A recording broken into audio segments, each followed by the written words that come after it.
José Pedro Castillo Terrones, de ser un humilde maestro de primaria a convertirse en un líder político, en un personaje que es la gallina de los huevos de oro para la izquierda peruana. Porque hoy en la actualidad, julio 2026, todo el mundo, al menos todos los que siguen a la izquierda peruana, están con Pedro Castillo. Y la izquierda peruana es por lo menos casi la mitad del país. A ver, vamos a ver a este personaje, Pedro Castillo. ¿Quién es? ¿Qué hizo? ¿De dónde viene? ¿Cuándo se hizo conocido? ¿Y cuál es su situación actualmente? A ver, en las elecciones de los candidatos hace meses atrás, candidatos como Ronald Atencio de la extrema izquierda, Pepe Luna de centro izquierda, y tenía ahí un diputado, un senador candidato, Raúl Noblecilla, que era más extremista, creo que yo, que Pepe Luna, Alfonso López Chao y Antauro Humala, todos sus etnocaceristas, Roberto Sánchez y toda esa gente de Juntos por el Perú, enarbolaron, eh, criticaron la prisión de Pedro Castillo, que actualmente está preso, y son los personajes de la izquierda que más han apoyado. Y el que más lo hizo fue Roberto Sánchez porque se puso el sombrero del chotano. Se puso el sombrero. Entonces, todas esas personas están apoyándole a Pedro Castillo y actualmente quieren su libertad. ¿Quién es Pedro Castillo? Es un chotano cajamarquino de nacimiento, eh, o sea, es un cajamarquino. Padre y madre campesina, agricultora, como la mayoría de los peruanos, que somos de diferentes lugares dentro del país. Se dice que desde muy lejos, desde muy joven, era participativo en runas campesinas. Era activo, activamente participaba en rondas campesinas y así, o sea, tenía un cierto liderazgo así pequeño, desde muy joven.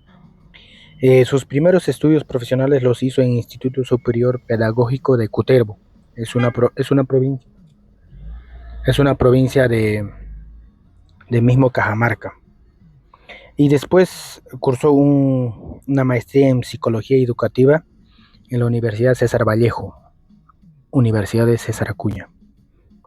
Gran parte de su vida dedicó a ser profesor de escuela primaria en su región natal, Cajamarca. Esa es la breve introducción de quién es Pedro Castillo hasta ese entonces. Es profesor de escuela primaria en su región, Cajamarca, hasta el 2017 o poco antes de 2017. Porque después de ahí es que realmente viene lo importante. Después de ahí, ¿qué es lo que pasa? Su trayectoria sindical y política. En el 2017 lidera una marcha de huelga nacional de maestros que paraliza el sistema educativo en un promedio de 2 meses.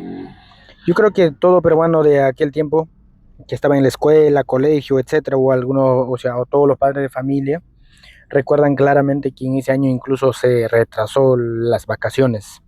Los alumnos tuvieron que estudiar hasta más tarde. Normalmente las vacaciones son a mediados de diciembre, pero creo que a finales de diciembre creo que terminó las clases. Todo porque ese año hubo huelga, había paralización de la SUTEP, de los maestros. Tenían varios reclamos y creo que sí eran reclamos coherentes. Reclamaban el bajo salario y entre otras cosas. Y entonces en esas huelgas, en esas paralizaciones es que Pedro Castillo lidera a todos los profesores del país, una paralización nacional. Y es donde se hace conocido. Hasta antes del 2017 era un profesor más, como miles de profesores que hay en todo el país. Pero como él fue la cabeza visible, el líder de toda esa paralización, se hizo conocer, saltó a la fama, como quien dice. Entonces, desde el 2017, hoy en adelante, hasta la actualidad, es que realmente importa quién es Castillo. ¿Por qué? porque hizo y actualmente me mueve masas, hace muchas cosas. En el 2017, después de hacer las paralizaciones, después de lograr con el gobierno de cierta manera los reclamos, de manera tranquila, con calma, todo se va a la normalidad. Se tranquilizan todos, los profesores vuelven a sus escuelas, colegios, etcétera, a hacer con lo suyo, a trabajar. Pero Pedro Castillo había notado, mejor dicho, Pedro Castillo había logrado una notoriedad bastante grande, ya que era como un líder, porque todo el mundo lo conocía porque él había liderado la huelga. Entonces, entre el 2017 y 2019, el partido político de Perú Libre le ofrece candidatura. No tengo información exacta si de frente lo ofrecen candidatura presidencial o para algún congresista o etcétera. No tengo la información exacta.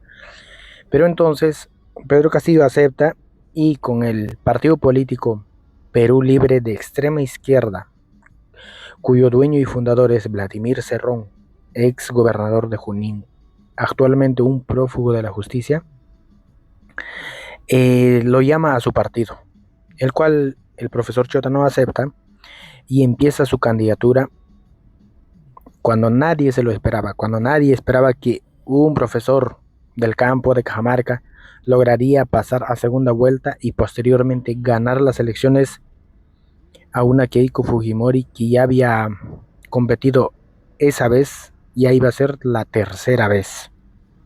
Muchos decían, la tercera es la vencida, lo cual no es cierto, porque Keiko perdió 3 veces.